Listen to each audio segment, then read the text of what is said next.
Greetings, humans. Shout out to my Killer Instinct fans. This edition of Up in Smoke is a combo breaker. Since the dental nightmare I experienced recently disrupted my usual cycle of episodes, episode 11 is not a collection of interesting micro interviews, but where are my manners? My name is Josh Smoky Hell Nelson, and this is The Smoke Show. These Up in Smoke episodes are where I turn the mic around and answer your questions. I just got back from spending a day at the river with my beautiful wife Rachel and rambunctious son Felix, and I'm in a sharing mood, so let's get to those questions. Before we do, please subscribe on whichever platform you're listening to this or watching this on. Shoot us a follow on Twitter at @the_smoke_show and myself at TNFF_Smoky. This podcast is part of the Fantasy Points Media Group, along with other killer podcasts, the True North Fantasy Podcast, the Play to Win Podcast, Dynasty Happy Hour, Injury Prone Podcast with Dr. Edwin Porras, Dynasty Vipers, and of course, the Fantasy Points Podcast itself. You can follow them along on Twitter at FantasyPTSLive, and be on the lookout for the Friday bomb drops that recap the week in the Fantasy Points Media Group. This pod is also brought to you by the TNFF Network, home of the A-Team, the hottest minds north of the 49th, such as the Gold Jacket Podcast, the Point After Podcast, and my other podcast, The Jet Sweep Show, with my ruggedly handsome co-host, Will Harris. Head to www.truenorthffb.com for those pods, plus tons of articles written by our talented team of writers who all make me look smarter by association. I think that takes care of the technical shit. Let's do this! Smoke Show!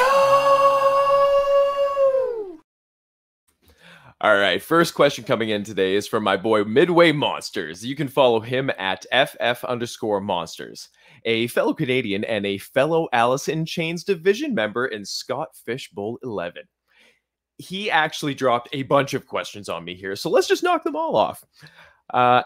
Number one. Does your hair ever move, or is there enough dippity-doo up there that it takes on hurricanes? Love the reference. Takes me back to 96, as I commented on in the thread we were talking about this in. But my hair moves. It moves. But you know what? Like a good receiver, it always knows to get back to the place where it needs to be. And I don't use dippity-doo. It's been well over 20 years since that shite. Moving on to number 2. What's your over-under week on Dalton getting benched for Fields? Now, Andy Dalton led the Cowboys for a good little chunk of the season last year because Ben DiNucci and whatever other bums they signed off the maintenance crew were not capable of taking him off of it. Do I think that Justin Fields, my pre-NFL draft QB2, is better than those guys? Absolutely. But let's just take a look at the schedule. I do believe Nagy when he says that Dalton starts as the QB1. Okay, so that's against the Rams in the season opener, a game they will likely lose. Then they face the Bengals, which will be a revenge game narrative for Dalton, so I think he stays in as starter that week. It's possible the Bengals can overcome the Bears' defense with what is likely going to be a top 10 offense in this league. Did y'all know Pepsi Blue is back? That's not even a sponsor. I love this stuff. So anyways, there will be a deafening chorus for Fields' arrival. After this game, I think that they give Dalton the next start in week 3 with a seat that is so hot it would turn your wallet to jerky. It's possible that he gets yanked against the Browns that week, and we see Fields end the game.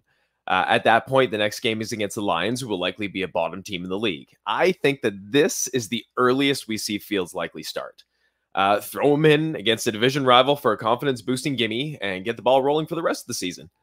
If he struggles so bad, a week 10 bye gives them a chance to let Dalton steer the rest of the season and play for a draft pick.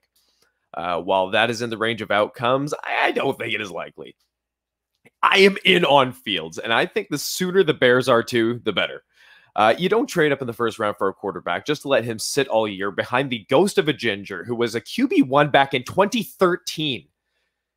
So to answer the question, I'll set my over-under of Fields starting at 4.5 games, and I'm taking the under by a hair. 3. Who is your favorite deep sleeper, specified as rounds 18 through 20 plus targets for best ball, and why? Well, I am so new to best ball that I still have training wheels on. Out of the 3 best ball drafts I've completed, only one went that deep. My picks for that with the 18th through 20th rounds were Jared Dokes, Tylan Wallace, and AJ Green. The beauty of best ball is that these guys might all have a relevant week in the range of outcomes. Dokes I like because of the ambiguity in the Miami backfield, where last year we saw multiple backs many view as Jags have success in this system. Tylan Wallace is a very talented player who is also in a bit of an ambiguous wide receiver core that isn't full of top-end competition, so he could have a relevant week. AJ Green was an inefficient shell of his former self in Cincinnati last year, but he now finds himself in another pass-friendly offense in Arizona. If he can carve himself out a piece of the target share from Kyler, he might have a boom week. Maybe 2. Who knows? But at a 20th round cost, what do you have to lose? What I'm getting at is I'm shooting for the upside of a boom week or 2 and not worrying about the floor because I don't have to predict when those weeks will be, thanks to it being a best ball format. Before we move to the next question, it's time for some shameless promotion. You want the discount code for the hottest site in football? I've got it. Go to fantasypoints.com and use the promo code 21smoky10, which sounds like it was communicated over CB radio, for discounted access to a pretty ridiculous plethora of tools, info, optimizers, importers, generators, and waffle makers from the all-star cast in the industry. Names like John Hansen, friend of the Smoke Show, Joe Dolan, Greg Cosell, Adam Kaplan, Tom Browley, Graham Barfield, Scott Barrett, Wes Huber. Do these names ring a bell? They should, because they are the all-star cast in the industry. Again, go to fantasypoints.com and use promo code 21smoky10. That is 21SMOKEY10. Waffle Maker is not part of this promotional deal or any deal on fantasypoints.com at all. The second last question from Midway Monsters is, when Lance starts throwing, who is going to be the biggest benefactor? I mean, it has to be Kittle. Kind of a homer choice. He's my favorite player in the NFL. But what I recommend you doing after you finish this episode is go check out the Late Round Podcast, episode 518, where JJ Zacharyson expounds upon the fact that historically, rookie quarterbacks don't support more than one relevant receiver. If it's my money, that receiver is George Kittle, which means if I'm looking at that situation analytically, I should be tempering my expectations of Debo and Ayuk for this season. Also, because Lance is considered a mobile quarterback, expectations have to be adjusted for the running back core as well. Do I think this could be an outlier situation? Odds are no. But I'm a dreamer, so I can envision a scenario where a talented young nucleus of yak monsters could feasibly buck a trend that has a myriad factors playing into it. They have a smart offensive-minded coach in Kyle Shanahan, and if they remain healthy, look to be a potent offense. I mean, these Buttes have seen success with subpar quarterback / above average dreamboat Jimmy G and Nick Mullins. I am in on Lance. And I am in on Kittle being the biggest benefactor once he takes over as starter, which I don't think will take that long. 5. How do you think Michael Thomas realistically does this year? Ugh. Honestly, other than Kamara, who's kind of sliding down my rankings a little bit, I'm kind of staying away from New Orleans unless it's coming at a pretty good discount, because there's who's going to be behind center? Who's going to be quarterback? Is it going to be Taysom Hill? Ugh. Is it going to be Jameis? I mean, are they going to trust one quarterback to get it done the whole way down the field? I mean, I was listening to a podcast earlier. I can't remember which one it was. I'm sorry, but they mentioned how if they were taking Breeze off the field and putting Taysom in the 20, they're probably going to do that if it's Jameis. So it's like, I'm staying away from the New Orleans offense, honestly. I was out on Michael Thomas last year. Yeah, I'm sorry. That's all the midways questions there. I just New Orleans does not interest me in the slightest right now. The sixth question comes in today from my man Rusty Shackelford, who you can find on Twitter at DevinB44, who asks, "How could you have Chase as your rookie wide receiver one over Bateman? Sinner," he adds. well, well, this is why. Jamarvel. Sidebar, you can get that shirt and many other fantastic designs at viridianglobal.com, where you can pretty much find any clothing on me or around me is made and comes from. Go there. But back to the question. Come on, man. Rewind the tape. Listen to my shows a year ago. I have been touting Chase since before. So no one was knocking him off that, unless you include Pitts in the conversation as a receiver. Then it's a conversation, but still, Chase is special. Bateman's good. I like him. I like that he went to the Ravens, but come on, man. Chase. Come on. Question 7 comes in from my boy Shane Barrett, who you can find at FFShaneB, who asks, "What size shoe do you wear?" That is a 9.5. I'm 5'7", 155 on a good day. Yeah, it depends on the brand of shoes. Sometimes they're bigger, smaller, but 9.5 is kind of the halfway point. Question 8 comes in all the way from Germany, where my boy Martin von Rotel, forgive me if I butchered the pronunciation of that, who you can find on Twitter at M_von ROE, asks, "What was the first album you bought on your own, and would you perform one song off it like you did with Alice in Chains?" I don't think I bought just one singular album when it was the first one on my own. I mean, we're going back to the days of the Columbia House Records company. If anyone, I'm sure some people will get this reference, but you used to give them pennies for these albums, and you get like a batch of 12 at the time. Or at a time. And I remember one of the first batches had to be, Nirvana Unplugged in New York, Tool, Undertow, great album. I think I got, I want to say Master of Puppets and Justice for All by Metallica in that one, and a couple others, but yeah, would I perform something like that? Not at the moment. But maybe, who knows? Who knows? We might do something like that. Tool would be cool. Something off that early album before my favorite band member joined, Justin Chancellor. Fucking wizard on the bass. And he has another question, this one football related. Is the love for the superflex position declining, and what do you think is the next big change? I mean, we find ourselves, when I say we, I mean kind of the Twitter fantasy football community. We find ourselves in a bit of a bubble, which we think might be larger than it is, even though it does contain international members such as Martin. But we all might be sitting in this pool where we think, oh, Superflex is kind of old hat at this point.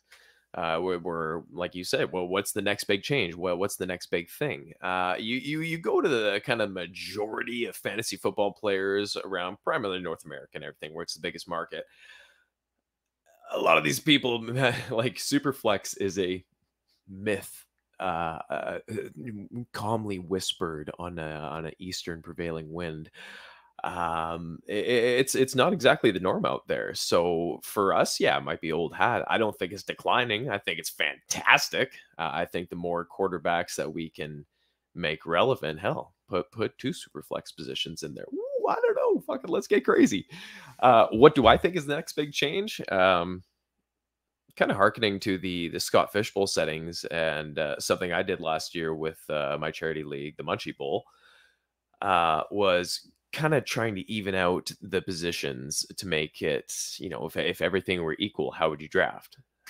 So stuff like that, tiered tiered reception points, stuff like that. I kind of like the fact that they're doing fractional kicker points. That it kind of interests me a little bit. I mentioned on the big True North collaboration podcast last week there that I'm seriously considering kickers once you get into the not early rounds or anything like that for Scott Fishbowl, but you get around to the 10th. Might go a bit earlier than that, but not me. That's where I'm starting to think of it, maybe that early. So that's what I think the next big change is. Just kind of more what it is. Nothing paradigm shifting at the moment is kind of jumping out at me. Question 10 will be the last one today, as we're already over the 15-minute mark, which is fine. This one comes in from my boy, Coach Craig, who you can find at Coach Craig Sport.